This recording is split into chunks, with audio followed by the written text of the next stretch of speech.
Let me ask you a question. What do the PAP and the HDB have in common? They're both worthless in the long run. This is a sentiment across social media this past week or so. It is clear that this is the hottest issue and that people are blatantly mad about the HDB fiasco. So welcome, my fellow Singaporeans, to Lim Tean Unleashed Episode 3. People are waking up to the fact that their so-called appreciating asset is neither appreciating nor an asset and will return to zero. Their life's investment will belong to the government and they will not have enough for their retirement and nothing to pass on to their children or grandchildren. It was not so long ago, in fact only around 2013, when Lee Hsien Loong reiterated his father's populist pitch that the value of your HDB will never go down. And it was your share in the success of Singapore. Today, we are being told a very different story. 80% of us are tenants who only own an overpriced rental agreement with an expiry date. An investment that we plow the majority of our income and savings into that we now know will not adequately provide for our retirement. We were told that it has to be a 99-year lease to preserve the land for future generations and avoid having a country of property haves and have-nots. Although we know today that as far as I know, all of the HDB redeveloped under the SIR schemes have been turned into private condominiums and not a new generation of public housing. But we clearly do have a country of haves and have-nots. Inequality has been growing in our nation and over the past decade has accelerated to terrible proportions. The headline of a recent article written by Chua Mui Hung in the Sunday Times tried to persuade us that HDB owners have the best of both worlds. Really? That is the view of Ms. Chua? It is a view that the establishment are trying to sell because it is increasingly clear to HDB dwellers that in their HDB lease agreement, they are merely lessees and that the landlord is the HDB, not themselves.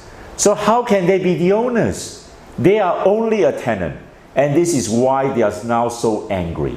So Singaporeans have finally realized that the emperor has no clothes. The PAP have no idea how to solve this mess they created.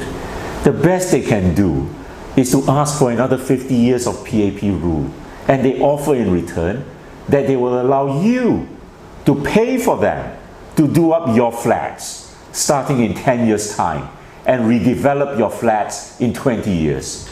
It's insulting the intelligence of Singaporeans. Let's pause for a minute to think that most of you would have used your CPF to purchase this so-called asset, which actually becomes zero value at the end of a 99-year rental. Most Singaporeans, as a result, will have no retirement adequacy because of this reckless experiment which the PAP embarked on, and exaggerated to Singaporeans about the great potential of the HDB, and as a result of which Singaporeans are now having to pay the price. I have many estate agent friends who tell me that there are so many instances where owners of apartments over 30 years old are having great difficulty finding buyers. And what has emerged in the past couple of years is that apartments 40 years old and above are hardly finding any buyers. And the PAP still has the audacity to tell us that the HDB apartment is a great nest egg for retirement and will continue to appreciate in value up to even 70 years, according to Kobun 1. I take great objection to that because in the first place, a government should never advocate that citizens have to downgrade in order to survive. And in the second place, given the current state of the HDB market, people don't even have an opportunity to downgrade in the first place because there are simply no buyers. So the PAP have promised this 20-year plan, this 10-year plan to do up your flats to try and placate the growing anger that is inevitable when it dawns on you that you were missold an ideal. For them to do that, they will need our vote to keep them in power. I'm telling you, Singaporeans, we must not let that happen. It will be suicide for the prosperity of Singaporeans and Singapore if we keep them in. What have we heard from the PAP? They keep saying we are owners and keep giving us fallacious reasons why we are owners.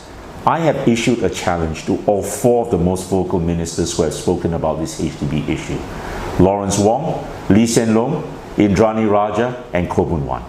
I'm willing to debate with all of them at the same time and point out to the Singapore people why it is nonsensical to say that a HDB buyer is factually and legally the owner of his HDB home. I put out a weekend poll on my Facebook, and 95% of you said you would like to see such a live TV debate. So this headline of who has the best of both worlds? Well, it is quite clear from news the other day that our ministers are certainly having the best of both worlds. News came out about their bonuses, and a few alert analysts have worked out that Lee Hsien Loong managed to earn a whopping income of dollars in his position as Prime Minister, the fattest salary for a Prime Minister on this planet. Let's make no bones. There is not a single minister out there who is affected by any of the cost of living increases that they are imposing upon the rest of us relentlessly and unnecessarily. Singapore is a rich country. We have surpluses, we have profits, and yes, it is not enough for them. They want to raise taxes and prices further. None of them are affected. In fact, they have suggested that they are not paid enough. But at the same time, they are suggesting that we must cut down on our expenses. In other words, they want us to go on an austerity drive. So the haves want more money, and the have-nots must tighten their belts and go on an austerity drive. Singaporeans, let me ask you, do you think that the burden on you is going to become increasingly unbearable in the coming years? But were we not forewarned by Heng Swee Keat in the 2017 budget that the government has to find new ways to tax in order to raise revenues? At that time, I told Singaporeans to have these words emblazoned on their forehead because they are the shape of things to come. And aren't we seeing that now with this proposed 2% increase in GST and the inevitable carbon tax? And who knows what other taxes they are going to dream up? They do not even have the heart to exempt basic necessities of life from the GST, which is the most regressive form of taxation. Our GST system makes everyone pay tax for everything they buy, whether it's a low-income family purchasing baby milk or diapers, or an MP buying a Bentley. That's not fair or acceptable. Yet these are the policies of this government. I would not even give them the accolade of a tax and spend government, which in the Western world is a dirty phrase. No, this is a tax and tax government that spends nothing on its citizens. I propose that we remove GST from basic necessities of life, such as rice, infant formula, books, and other essentials. Because it is not government's duty to make profits out of its citizens. It is a government's duty to protect its citizens and to expand opportunities for them. And you know, my fellow Singaporeans, the HDB and cost of living issues are the most critical issues facing our nation today. The PAP have no solution and would rather not address these problems, but instead have chosen to try and distract us from these problems. So for the first time in a very long while, the establishment have chosen to bring up Article 377A. It seems to me that this is an attempt to change the narrative and to distract the people. May I remind you that we have laws that are archaic, draconian, and basically not deserving of the intelligent and caring people that we are. We live in a country where not every woman is protected by the rape law. How disgusting is that? We have a Law Minister, Mr. Shanmugam, who in the past 2 years has spent his time on amending the Constitution to elect a reserve president and propose fake news legislation.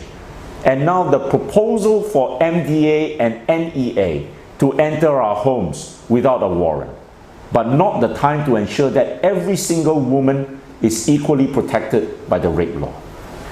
Mr. Shanmugam has been the Law Minister since May 2008. 10 years, more than 10 years.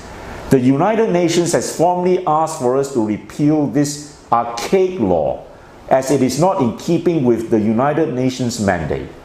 Our government's reply was, Singapore is not ready yet at that time. And indeed, we are now approaching the end of 2018. And it is still today legal for some women to be raped by their husband. We are not safe in Singapore until all of us are safe and protected equally. The PAP have proven themselves to be unwilling or maybe just incapable of this basic duty. Yes, we inherited this law from the British, but let me remind you that Britain amended this archaic law in 1991, nearly 3 decades ago, so that all her women are equally protected from rape. Our disturbing position on the legality of rape in marriage keeps us on par with the few other countries where it also remains legal.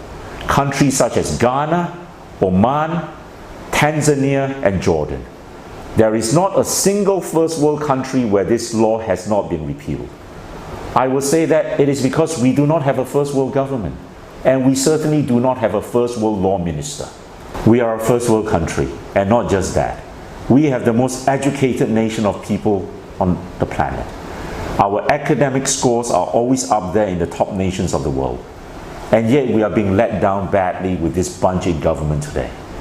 Filled with ministers with fat paychecks deciding our fate with seeming impunity. We are well educated as a people in Singapore. We are digitally connected, and I would like to see a form of direct democracy. We, the people, should have a greater say in the decisions of our nation. The PAP want to strip us of our voices. Not a single Singaporean cast a vote for our so-called elected president. Fake news legislation seeks to curb alternative voices. We are not permitted to gather in public in groups of more than 5. We can even have an illegal assembly of 1. Many things are kept a secret so that they cannot be publicly discussed, like how much the Prime Minister's wife earns as head of our sovereign wealth fund. We need more democracy, not less of it. I would bring in direct democracy, which includes referendums, national discussions, open inquiries. What use is our education if we cannot use it to serve our own nation as it moves forward through the generations to come? My very first referendum would be to see whether, as a nation, we want to revoke this reserved presidency and have fresh presidential elections where no candidate is excluded. One where we all get the democratic right to a vote. If the people agree, we can revoke it immediately. Yes, we can do that. I will do that. There is not a single thing we cannot put right. The elected presidency, the 30% water hike, the HDB fiasco, the rise in GST, all their wrongs can be undone, and very quickly. And then we can restore our Singapore for everyone, and not just for the few.